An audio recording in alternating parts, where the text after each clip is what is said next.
I'm back for part 2 of this double program, and I got a few things done between recording both parts. Of course, I saved the previous video, part 86, but I also went and changed the time of the day back to what it should be, and I also checked, and this is the last trainer that we can fight on this route. This means that once this guy's down, we're finally going to reach land. We're finally going to set foot on Lily of the Valley Island. And on that note, since we're about to take on Victory Road, I also went and opened up Poké's map of Victory Road. Poké's really has some troubles loading for me these days. Well, it's the case for most every Pokemon site these days, especially Bulba Garden. Bulba Garden's a pain to load, but Cerebi is holding up. I don't know how many servers this guy has, but Cerebi is holding up really well, so I say, if you have anything at all, you should go to Cerebi, and then, if you can't find what you're looking for, then go to the other sites, because they run much slower. Anyway, Lily of the Valley Island, we're finally here, and, Victory Road confuses me. I should draw a map.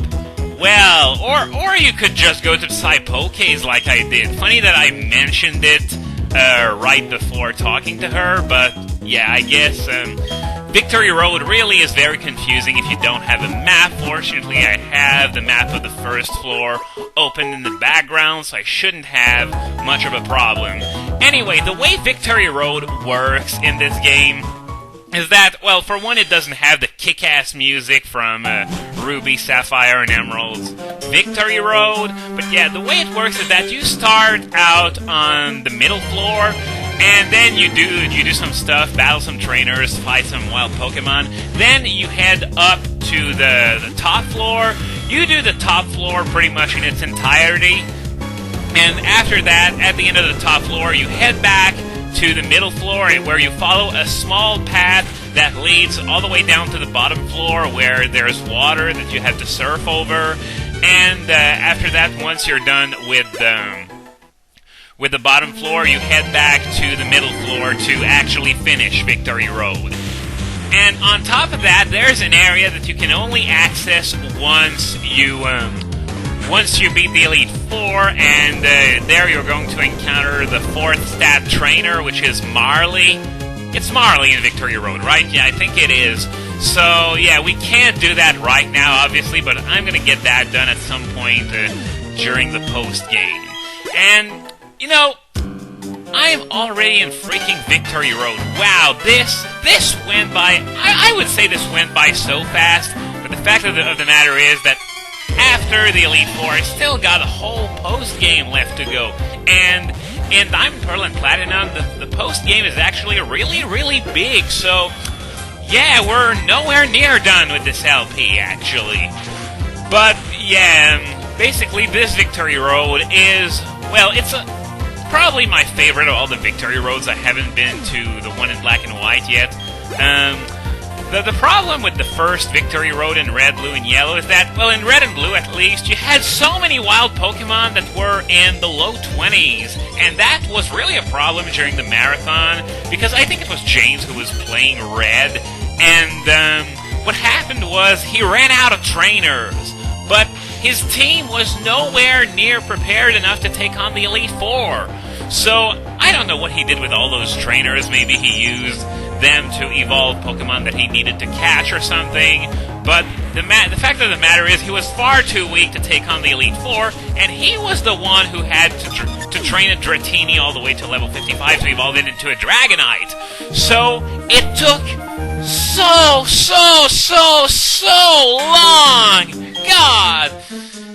And that's why you try not to run out of trainers in Red, Blue, and Yellow, because with no rematches, no versus Seeker, and not even an area where you can fight different trainers each day like the Nimbasa Stadium, sorry, but he done fucked up there.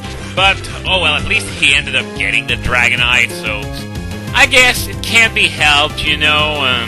Maybe he thought he would have higher levels than that. I don't know. I don't really know what... Oh, God! Don't tell me I got poisoned in Victory Road! Okay, what do I do now? Do I use an item, or do I just get back out ASAP, or... let me think about it for a second. Okay, I know what I'm gonna do. I forgot Giratina had the Shell Bell. So what I'm gonna do, I'm gonna keep having Giratina fighting, and I'm gonna try keeping it healed with the Shell Bell, and I'm gonna pass right by the entrance in a few minutes anyway, so I'm gonna swing by the Pokemon Center when I do that. I was planning on doing that anyway, but yeah, I think that is what I'm going to do. I'm going to head back out to heal, and in the meantime, I'm going to try and keep Giratina healed using the Shell Bell. So, anyway, there was one more thing I wanted to mention about the marathon, and it's that really funny story that Britt told during the marathon. And, well, I don't think there's a problem when it comes to me sharing that story with you, because he already told it on camera in front of thousands of people anyway. So, yeah, here goes nothing. So, the story takes place back when Red and Blue were, like, brand new in North America. And, as you probably know, in the first episode of the anime, who actually made a cameo, even though it hadn't appeared in any official media before, and it didn't come back until quite a while later.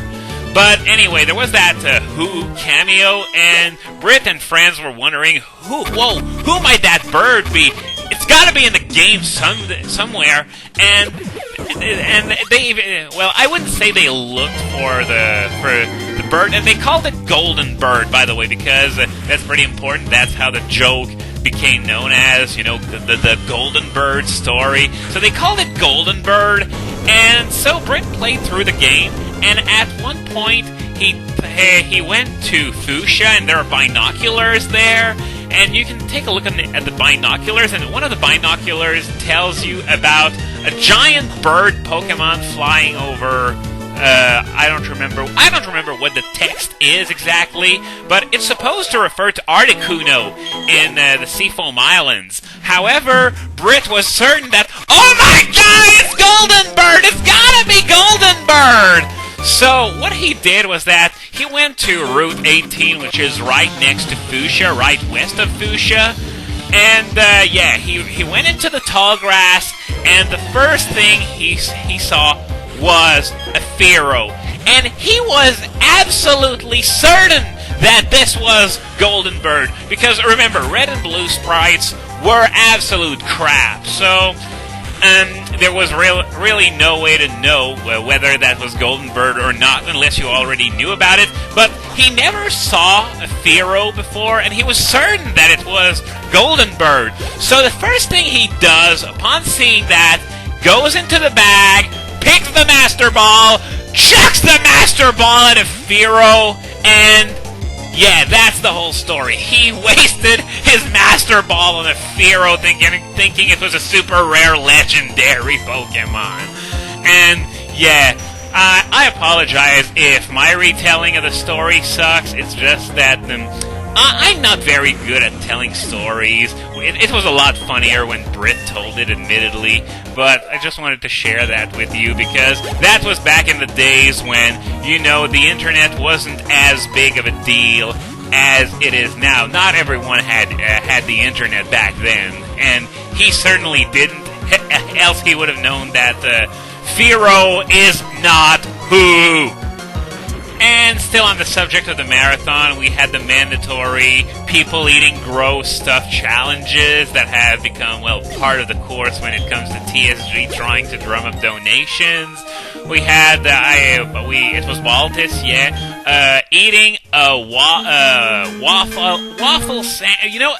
I don't know how to word it, but it was, sort of a sandwich made of waffles with an entire tube of wasabi in between. And I didn't even know wasabi existed before this marathon, so I can't tell how hot it is, but apparently it's absolutely freaking insane.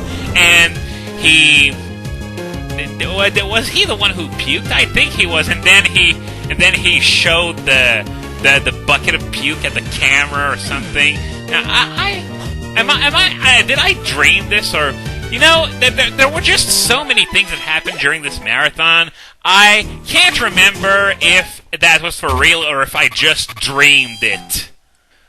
But either way, seems like my strategy worked. I managed to get Giratina back to the Pokemon Center at nearly full health. I think I may have been able to go the entire distance without healing. No, because I'd need to put Giratina off the lead anyway, and then there would be no more Shell Bell healing. Either way, let's just say I got lucky.